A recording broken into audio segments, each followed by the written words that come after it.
Thou hast made us for thyself, O Lord, and our heart is restless until it finds its rest in thee. St. Augustine of Hippo, circa 401 AD. Hi, I'm Mason, and this is the Sixth Age in Medieval History podcast. Augustine of Hippo is the most important of the Latin Church Fathers. This is the group of priests who lived between the 1st and 5th centuries AD that established the Christian church as we know it today. Their writings, debates, and councils are the basis not only for Christian theology, but also for a lot of Western moral and political philosophy. The reason I decided to do an episode on Augustine in particular is because his writings were especially important for medieval theology and philosophy. He created the terms that medieval people used to define their own lives, as well as the world and their place in it. There's a good reason that Augustine is often referred to as the second most important Christian writer after St. Paul. So, in this episode, we're going to talk about Augustine's life as well as his philosophy and theology. My hope is that as we move through the course of medieval history in this podcast, you'll refer back to this episode to see how Augustine's thought shaped medieval culture, religion, and politics. Our primary source for Augustine's early life is Augustine's Confessions. This is a book he wrote where he confessed what he viewed as his many failings in his life. Now, it's hard to say how accurate the Confessions are in providing a picture of Augustine's early life. This is because Augustine is riddled with guilt and self-loathing while he's writing this book, and so he may be more intent on using his many failings as a way to prove his doctrine of original sin than he is on providing an accurate account of his life. But as the Confessions is our only source for a lot of Augustine's life, we have to work with it.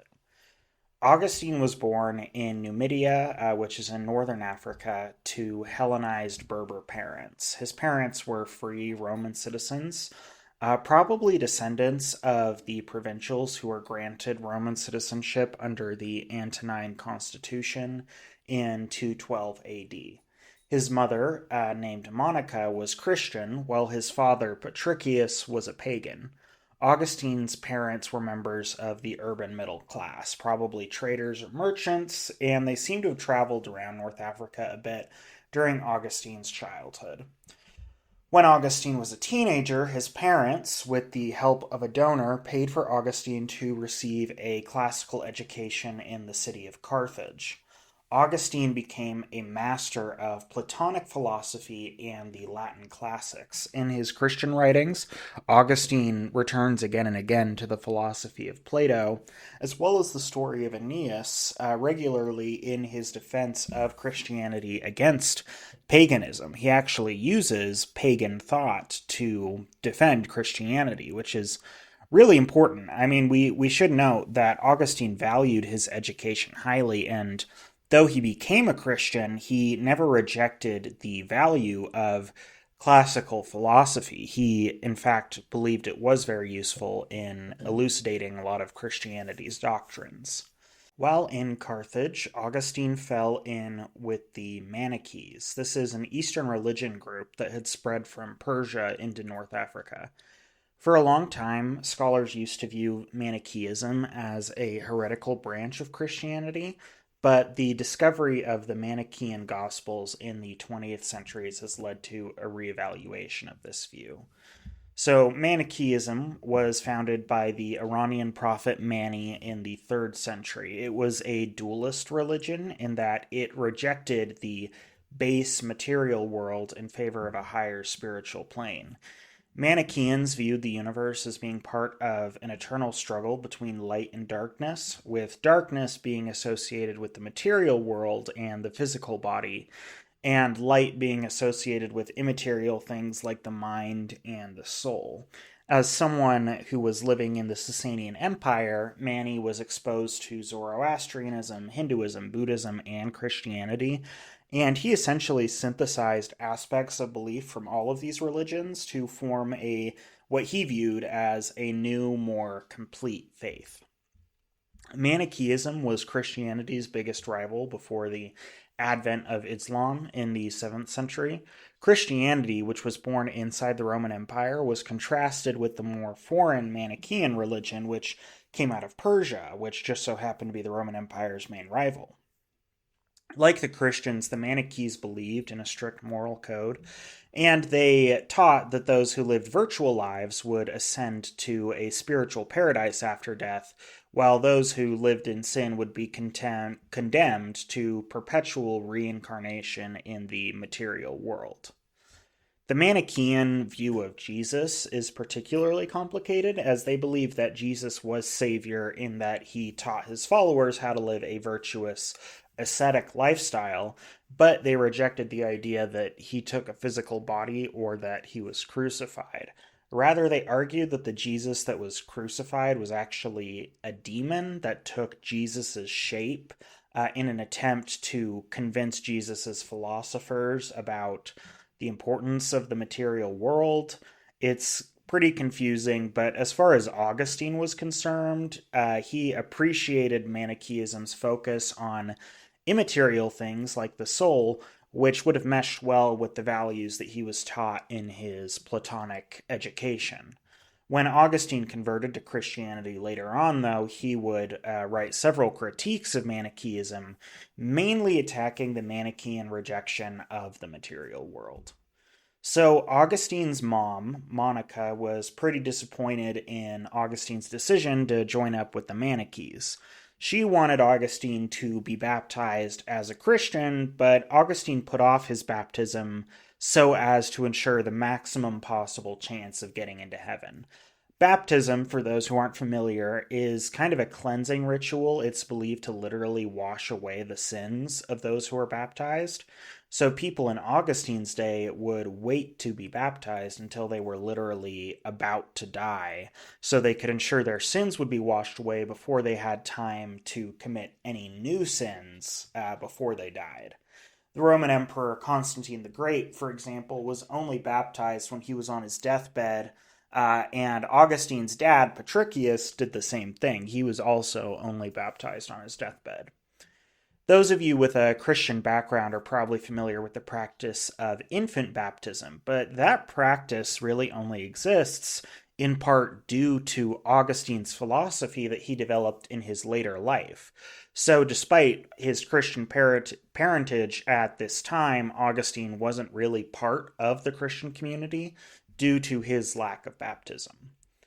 While in Carthage, Augustine developed a taste for the collegiate lifestyle. He was drinking, carousing, partying. He took up with a woman that he was not married to. They lived together, and together they had a son by the name of Adeodatus, which means gift of God.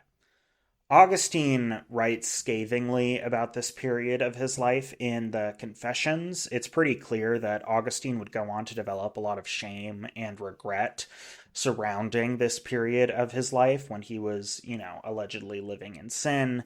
Augustine, when you read him, seems kind of like the godfather of Catholic guilt, and he had a lot of sheer self-disgust, and he was really upset about the pursuit of bodily pleasures, and that comes across very heavily in the Confessions. Anyways, after a brief career as a teacher in Carthage, Augustine went to the city of Rome and then later on to Milan to pursue a career as a professor of rhetoric. Remember, I said earlier Augustine excelled in his studies, and so he was, well thought of in the rhetorical and philosophical community. Augustine writes that he was trying to work his way up to an imperial appointment, as it seems that professors in Milan were often selected to be governors of Roman provinces. Augustine's mom, Monica, followed him to Milan, and there began a literally legendary pressure campaign to convince Augustine to convert to Christianity. By the time he's in Milan, Augustine seems to have lost interest in Manichaeism, but he wasn't necessarily convinced that Christianity was the way to go either. While in Milan, Monica arranged for Augustine to be betrothed to an 11-year-old girl. And when the betrothal was finalized, Augustine set aside the woman that he was living with, who had fathered his child. We don't know the name of Augustine's lover, but the experience of breaking up with her really seems to have done a number on Augustine. He was very lonely, and he felt like he was being ruled by his unsated lust. And this was really problematic for him because he's taught to uphold the Platonic values, the foregoing of physical pleasures for the enlightenment of the mind and the soul. So Augustine took up with another concubine while he was waiting for his fiancee to become old enough that they could get married.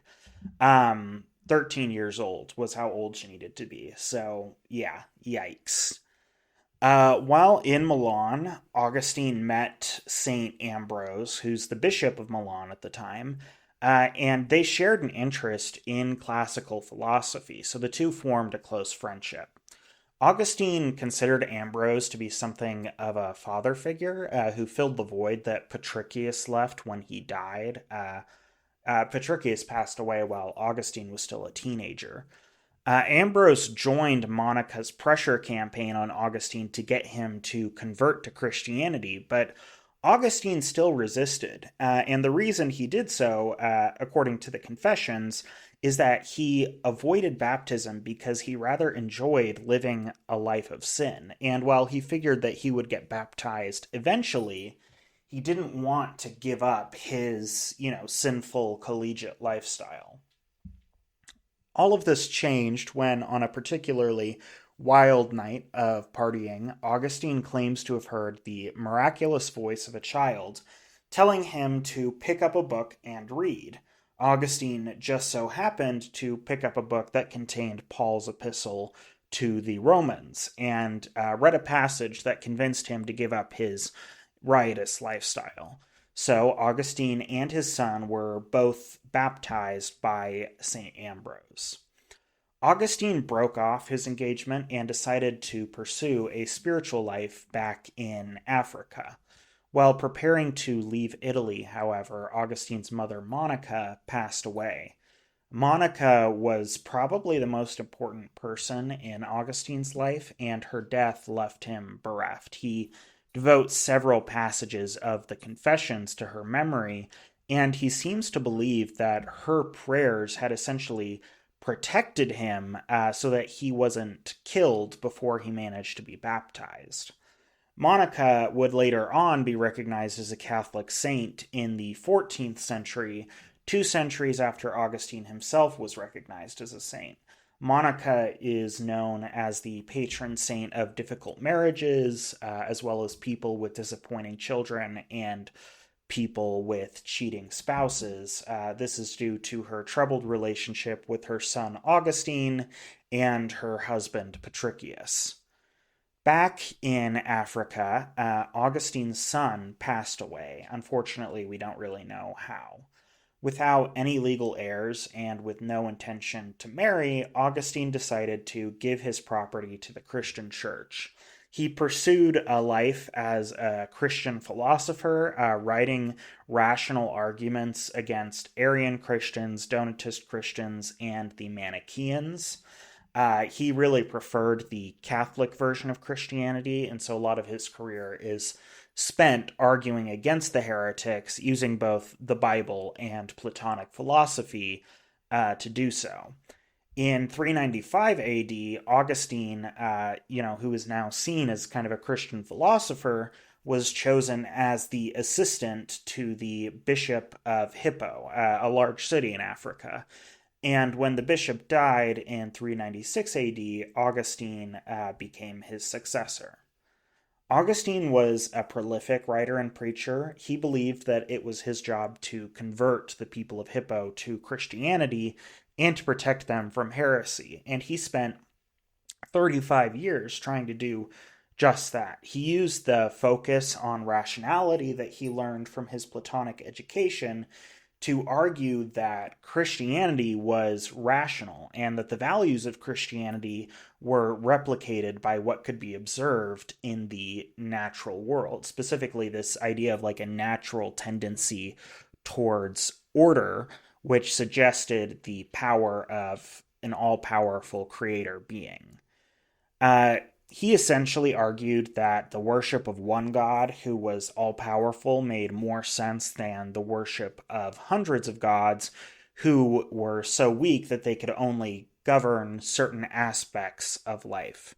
In an earlier episode, you may have remembered me talking about how in the City of God, Augustine makes fun of the Romans who believed in separate gods for a door, a doorknob, and a door handle. And all of these things, kind of go into his critique of the proliferation of gods in Roman paganism. Augustine also attacked what he viewed as the hypocrisy of the pagan gods, as the Greco Roman gods would commit sins, fornication, murder, incest, all things that they forbade mortals from committing, but still did themselves. And he contrasted these hypocritical pagan gods with the virtuous life of Jesus Christ. And he often talked about the life of Jesus Christ in Platonic terms.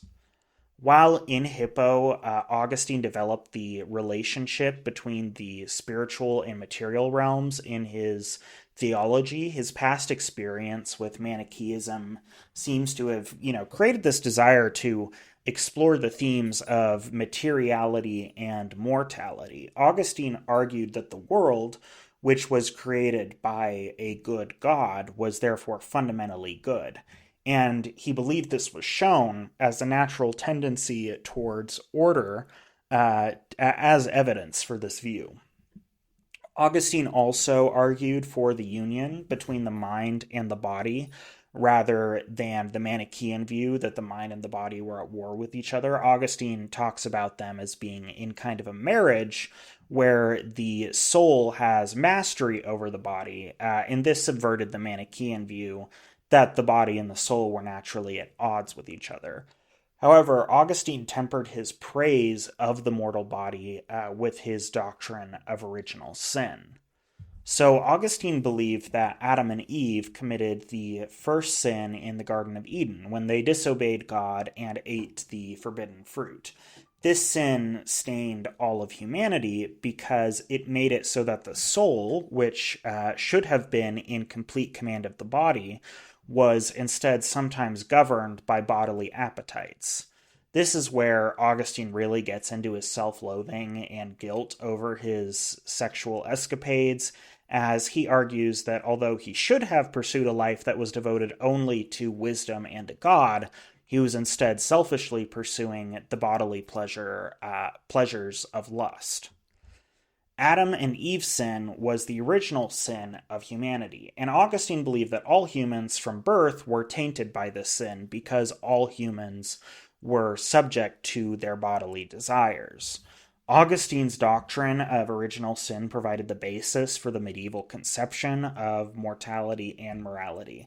Medieval people believed that their flesh needed to obey the needs of the soul rather than the soul obeying the needs of the flesh. Augustine argued for the inherent sinfulness of fleshly desires by describing what he viewed as the natural jealousy that babies have for their nurses, as well as the desire for food, the desire to, engage in gluttony and lust. Augustine argued that no person except for Jesus was ever sinless. That means that anybody who dies without being baptized would be condemned to hell, because you can't get to heaven unless you are totally free of sin. And even if you died before you were able to commit a sin, you are still tainted by the original sin of Adam and Eve. Infant baptism thereafter became an important practice in the Christian world as Augustine's theory took hold, because people needed to ensure that their babies were baptized before they died, otherwise they'd be condemned to hell. Augustine was very clear that anyone who died without being baptized would go to hell, and he also rejected the idea that non Christians, people who died without being baptized, could be posthumously redeemed. At the time, there was this belief that, Christians who prayed for the souls of non Christians after they died could maybe help get them into heaven. Augustine rejected this idea. According to him, death is a kind of final judgment, and anyone who died without being baptized was justly condemned so as to further highlight the saving grace of God in his redemption of people who were baptized. However, Augustine's also clear that even people who were baptized and lived as good Christians would suffer a little after they died, as he believed there was a temporary cleansing fire required to burn away the effects of sin before Christians could ascend into heaven. It's this idea that became the basis for the medieval doctrine of purgatory, which is an intermediate afterlife between heaven and hell, where baptized Christians are temporarily punished for their sins before they finally ascend into heaven. Augustine believed that prayers offered for the souls of virtuous Christians who had died could lessen the intensity of the purgatorial state, which is why many medieval Christians would spend so much time ensuring that prayers would be said for their souls after they died. Throughout the Middle Ages, wealthy nobles would actually donate a lot of land and a lot of wealth to monasteries to ensure that the monks there would pray for their souls after death. And thus they kind of bought their way to a shorter, less painful purgatory. Augustine's doctrine of original sin stood in contrast to the developing Pelagian heresy, which was named for the British monk Pelagius. Pelagianism was essentially the idea that all humans were only responsible for their own sins, and that it was possible for someone to live an entirely sinless life. Pelagius specifically rejected the idea that humans were inherently sinful or that they had inherited original sin from Adam and Eve.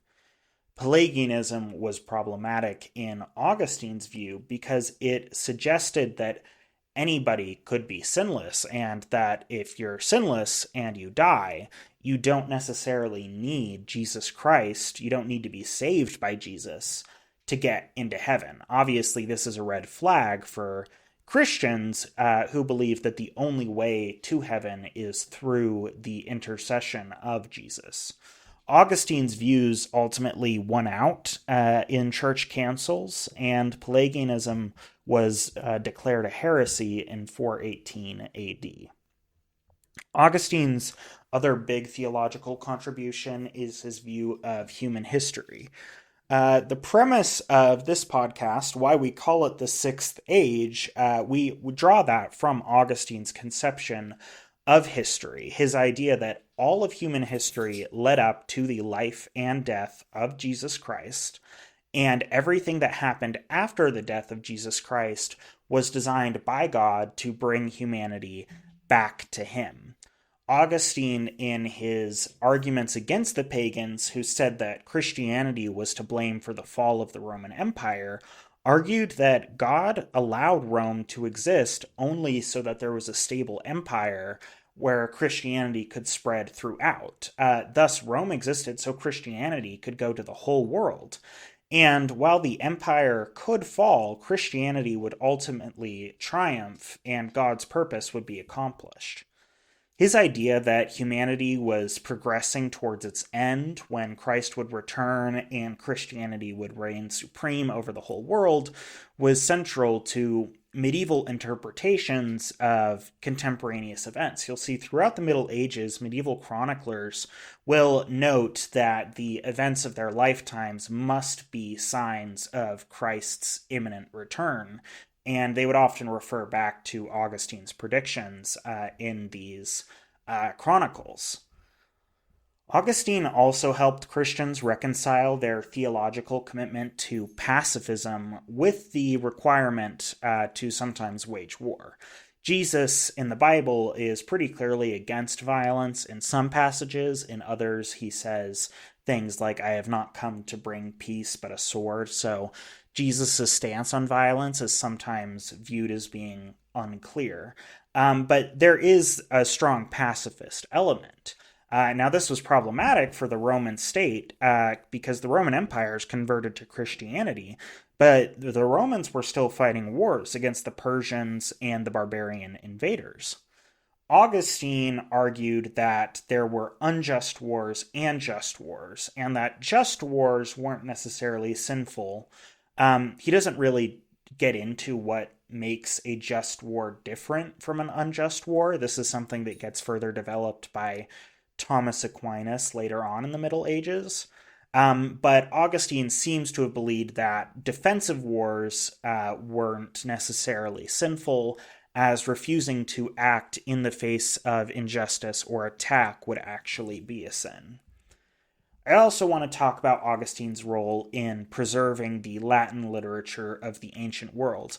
Like I said earlier, there was a lot of discomfort among Christians at the time with the idea of pagan philosophy and, what role it should take in the new Christian culture. Works like Cicero's writings and the Aeneid were still being studied by students of Latin, long after Constantine's conversion. But because the authors of these works weren't Christian, there was some anxiety about what role they should play in Christian life. Augustine created the synthesis between the pagan classical authors and Christianity by arguing that certain pagan philosophers, though they weren't knowledgeable of Christianity, still promoted Christian values such as good morals and civic virtue. Augustine, in particular, is really defensive of Plato because Plato argued for the edification of the soul over the fulfillment of physical pleasures. And these values are things that are replicated in the Christian Bible. Augustine also talked about the Roman senator Cato's commitment to living a good life and serving his community.